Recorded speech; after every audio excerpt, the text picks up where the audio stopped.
Hello everyone, and welcome back to the coffee break catch-up series from the Irish Secretariat's office in Belfast. Every week I speak to one of the women from its First Fridays network. My name is Amanda Ferguson, and I'm delighted today to be joined by the wonderful Lynn Carvill, who is the Chief Executive of WomensTec in North Belfast. How are you doing, Lynn? I'm doing really well, thanks Amanda. Good. And so, yes, your role as Chief Executive of WomensTec. Can you explain for people who perhaps don't know a lot about WomensTec, what exactly is it, and how can people find out more about the work that you're doing? So we are based in Chichester Avenue in North Belfast in an old primary school. We deliver training to women in non-traditional skills, so the likes of the trades, plumbing, electrics, joinery. I bet that's sort of halted now due to COVID. And a lot of personal development courses that go alongside the skills training, confidence building, and we encourage girls to think of careers that they would never normally think about. And all of this obviously also has a massive positive impact on mental health. So all of that in the round, that's WomensTec.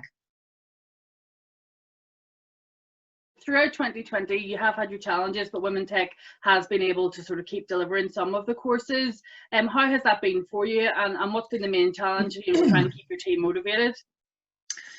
It's been, I mean, I'm sure it's the same as everybody else. It's been a roller coaster, and something that none of us has ever experienced before.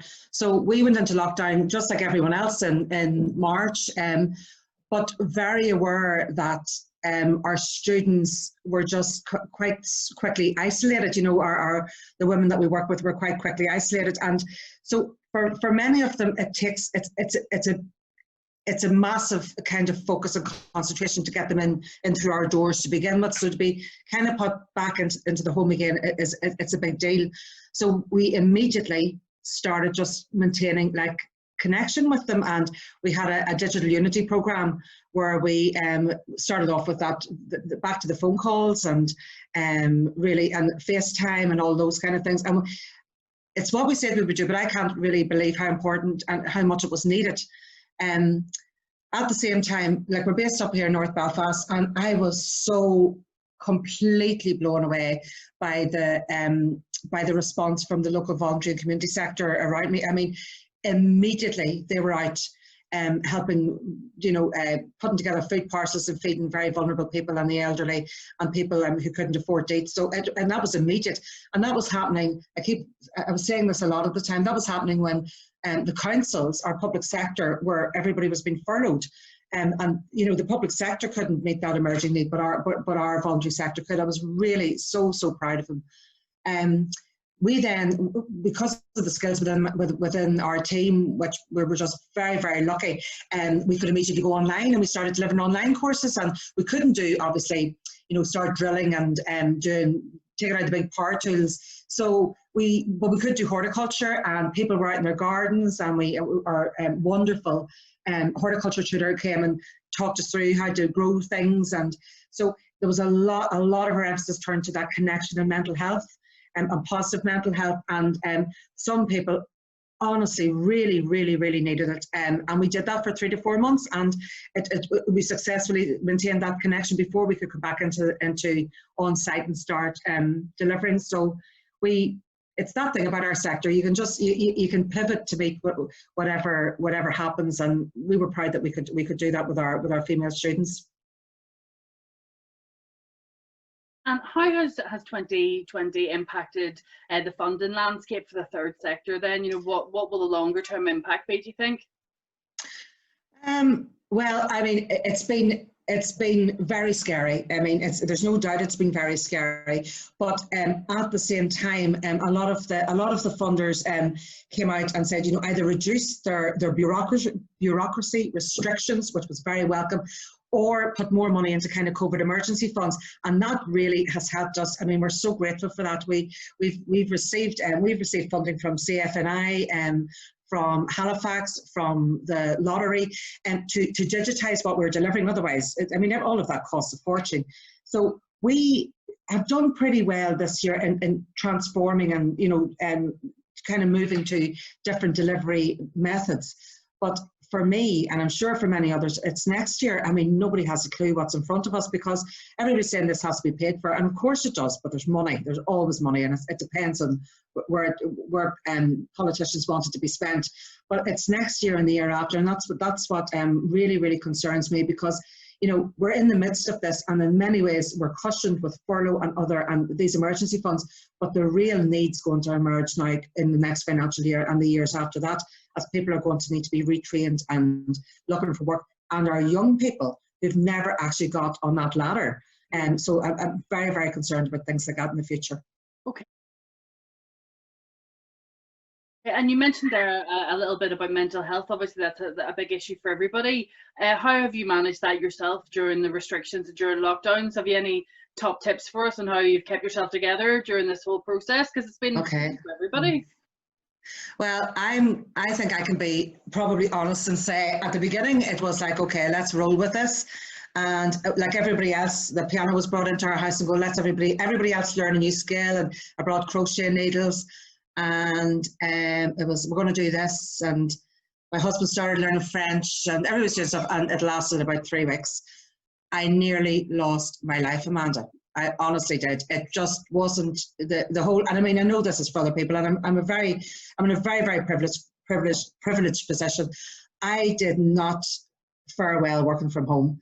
I was at one side of the kitchen table, my husband was at the other, and it was just my boundaries. I need to go home and be able to be in my house. My house is my house where I do cooking and my creative things and be with my kids or whatever. And the boundaries just no longer existed. And I really, really struggled. And I struggled I mean, we kept everything going and my team and everything else. And because you're looking after other people, I really, really struggled until I hit a wall, I'd say, and probably towards the end of August, where I just was absolutely exhausted. And I took a couple of weeks off, like absolutely, and took my emails off my phone. That was the first thing I had to do because you were just, it was obsessive. Took my emails off my phone and have recovered, which has been really, really good. I'm knitting. I am knitting like a lunatic. Oh, very good. The whole of the back of my sofa is hats, right? There's a different colour hat for everybody. So everybody's getting a hat for Christmas. Some are already out in society.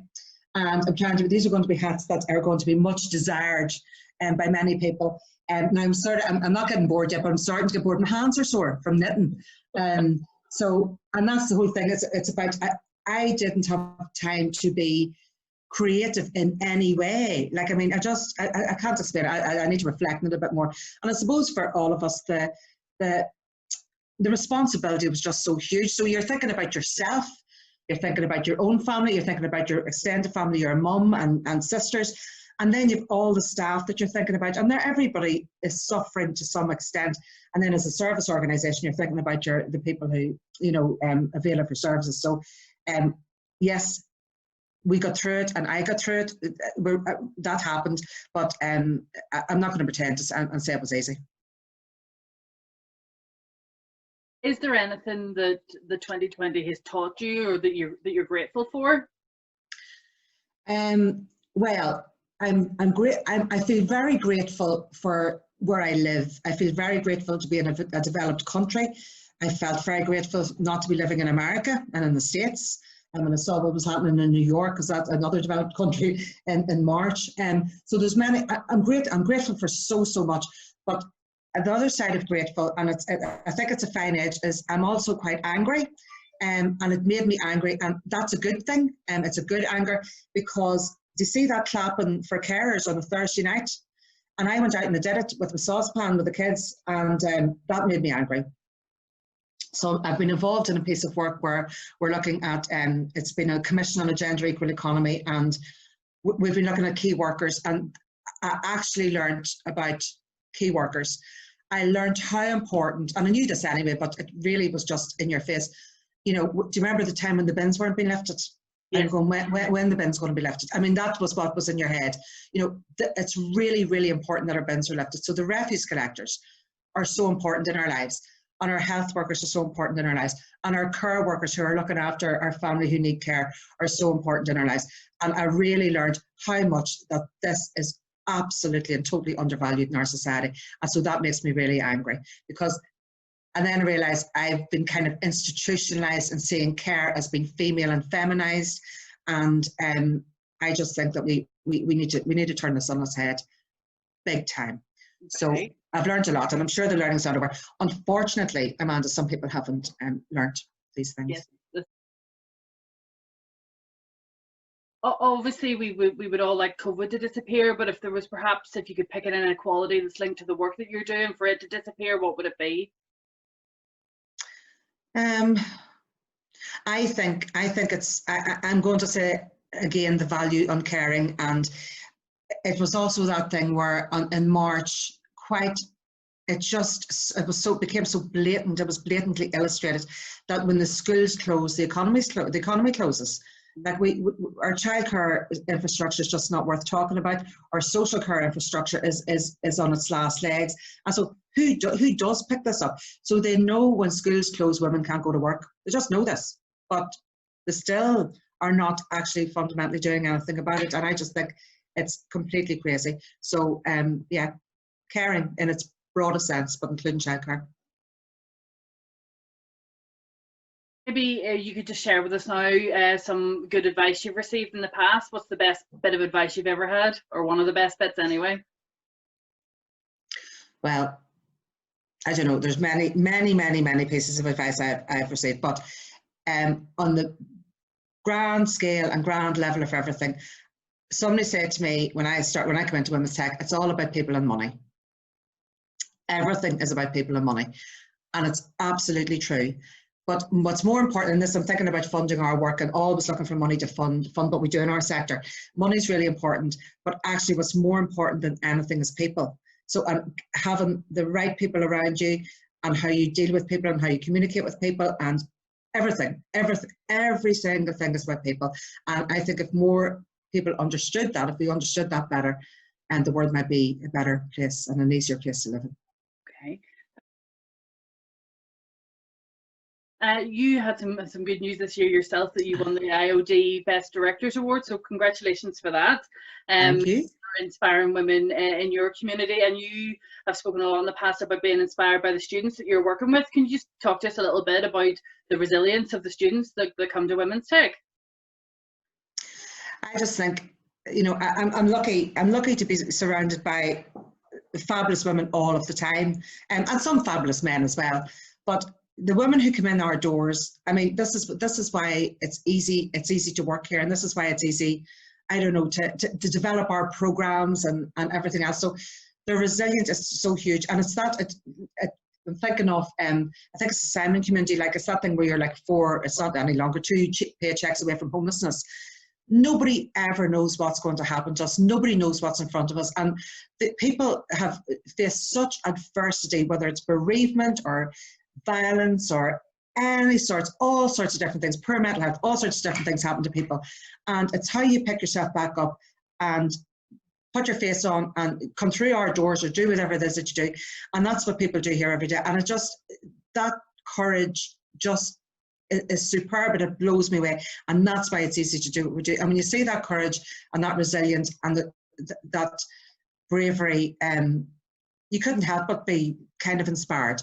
And they are the people the women who absolutely inspire me, including all the young kids. We're working with more young girls at the moment, and it's absolutely fantastic, and just really, really, really inspirational, and long may it last. Thank you very much, Lynn. Thank you for joining me today. That just leaves me to thank everybody watching. You can share this clip on social media using the hashtag First Fridays, and hopefully you'll join us next time when I'll be talking to another amazing woman from our community. Thank you.